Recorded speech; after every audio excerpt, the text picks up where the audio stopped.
Travel has changed a lot over the years.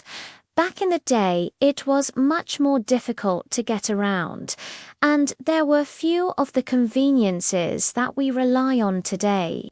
But despite these challenges, people still manage to travel all over the world to see new places and experience different cultures. Here are some historical ways that people used to travel. 1,500 years ago, most people didn't have the luxury of being able to travel for leisure. Travel was usually only done for necessity, such as for trade or religious pilgrimages. The journey to Mecca is considered mandatory duty for all Muslims to complete at least once in their life. And during the Middle Ages, it was common for European Christians to go on pilgrimages to visit holy sites in Jerusalem. Of course, they weren't flying to the Middle East. Instead, they were walking or riding on foot or on horseback. It took months to get there, and most travelers would have to walk. There were few roads, and those that did exist were often in terrible condition. Travelers would often have to sleep in the open air with their animals. They would also have to watch out for robbers and wild animals. Despite the dangers and difficulties, many people still made the journey to the Holy Land. For them, it was a chance to show their devotion to God and to see the places where Jesus had lived and died. Around 2,000 years ago, the Incas didn't have a wheel or an axle, so they couldn't use wagons or carts. Instead, they carried their goods on their backs or on the backs of llamas. People could cover about 30 miles per day on foot, and pack animals could travel about 40 miles per day. So, if you wanted to go from Cusco to Quito, it would take you about 6 weeks. Cusco to Quito is 2,378 miles. That's a long time to be on the road, especially without any modern conveniences. However, this didn't stop the Inca from building an extensive road system throughout their empire. In fact, the Inca roads were one of the most impressive feats of engineering in the ancient world. They were well paved and often built along cliffs and mountainsides. There were also relay stations where travelers could rest and change animals. The Inca roads were used for more than just transporting goods.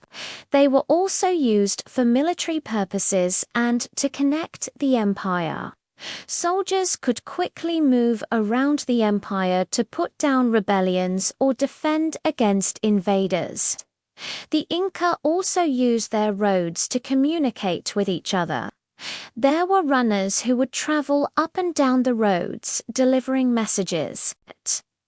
It's truly amazing to think about how the Inca were able to build such an extensive road system without the use of wheels or axles. In the early days of exploration, before ships were invented, seafarers would have to use rafts or boats made out of animal skins. These vessels were not very seaworthy and often fell apart after just a few days at sea, but people still used them to explore and trade along the coast. One of the earliest known seafaring cultures was the Mesopotamian Empire. The Mesopotamians lived in what is now Iraq, Kuwait, and Turkey. They began sailing the seas around 2600 BC. The Mesopotamians used boats made out of cedar wood. They would use these boats to trade goods along the Persian Gulf. They also used them to explore the coast of modern-day Turkey. The Mesopotamians were not the only ones exploring the coast. Other cultures, such as the Sumerians and the Akkadians, also used boats to travel. The Sumerians lived in what is now southern Iraq.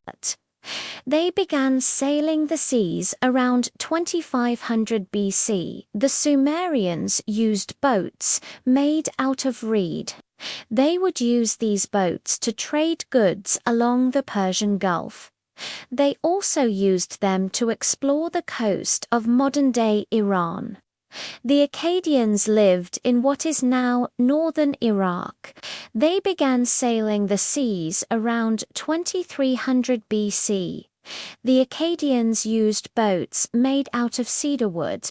They would use these boats to trade goods along the Mediterranean Sea. They also used them to explore the coast of modern-day Syria. When the Europeans began exploring the world, they had much better ships than the people of other cultures. This gave them an advantage when they were trying to claim new lands for their country. The first European to sail around Africa and reach India was the Portuguese explorer Vasco da Gama. He did this in 1498. This was a very important moment in history because it opened up the age of exploration. After Vasco da Gama's discovery, many other Europeans set sail to explore the world. They were looking for new trade routes to Asia, and they were also curious about what other parts of the world had to offer. The Europeans had many advantages when they were exploring the world. They had better ships, but they also had better navigation tools. They also had more money to fund their explorations. The last advantage is often overlooked, but it was actually very important. The Europeans had a strong incentive to explore the world. They wanted to find new trade routes to Asia. They also wanted to spread Christianity to new lands. And they were also looking for gold, silver, and other riches. The Europeans were able to claim new lands for their country because they had a strong incentive to do so. If they encountered other cultures, the Europeans were usually able to defeat them. This is not to say that the Europeans were always successful in their explorations. There were many times when they were lost or when they ran out of supplies. But overall, the Europeans had a significant advantage over the other cultures of the world. Before trains were invented, most long-distance travel was done by boat. Boats were the fastest way to travel over long distances, especially over water. However, traveling by boat was dangerous and unpredictable. Storms could sink a ship, or a boat could run aground. Despite the dangers, people still traveled by boat because it was the best way to get from one place to another. One of the most popular boats used for travel was the steamboat. Steamboats were powered by steam and were much faster than other boats.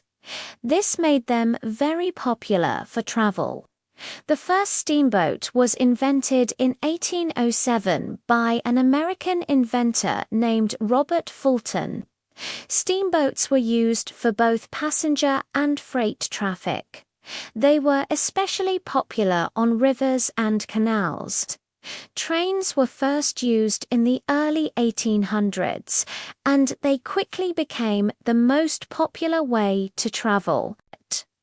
Trains were faster than stagecoaches, and they could carry more passengers and freight.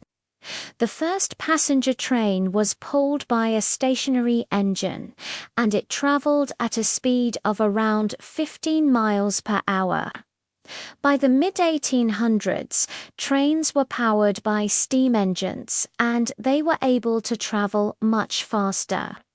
The average speed of a passenger train was around 30 miles per hour. When cars were first invented, they were very expensive and only the rich could afford to own one. However, as the years went on, cars became cheaper and more common. In the 1920s, people began to travel by car for pleasure. This led to the popularity of road trips. Road trips were a new and exciting way to see the country. People could travel at their own pace and stop and see the sights along the way. The first cross-country road trip was taken in 1915 by a man named Thomas H. Bridges. He drove from New York to San Francisco in a car that he had bought from Ford Motor Company. Traveling has changed a lot over the years, but one thing has stayed the same: our desire to explore the world and see new things. No matter how we choose to travel, whether by boat, train, or car, the experience is always unique and memorable. We hope you enjoyed learning about the different ways that people used to travel.